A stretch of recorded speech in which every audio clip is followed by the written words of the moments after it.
Ne kaçak, ne göçek, ne tuzak. Aman of slalom hep zigzag. Dost kalalım iyi hoş da anlayamam endişelerini. Geceleri tek doz yutalım mı? Boş elveda klişelerini. Nedir bu haller? Hadi açıl yeter. Ne kaçak, ne göçek, ne tuzak. Aman of slalom hep zigzag. Sorun bende değil sendeymiş. Daha iyisine layıkmışım. Hangi kitaptan ezber bu? Miş de boş. La la la la la la la.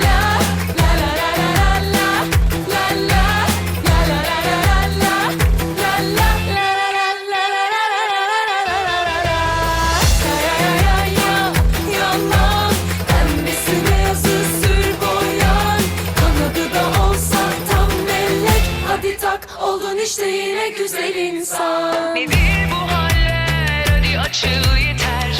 Ne kaçak, ne göçek, ne tuzak. Aman hoş slalom Hep mi zigzag?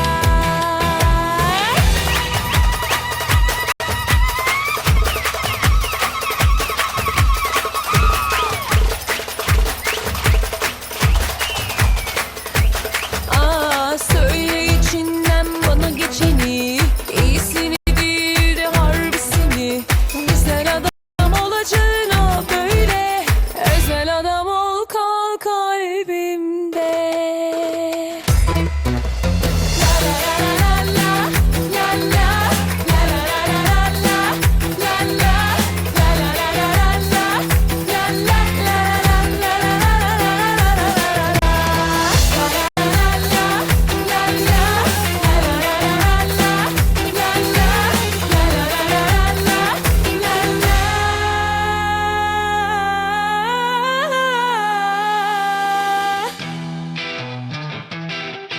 Her ayrılığında bir tadı tuzu var. Kaçırma bana yeni bir şey söyle.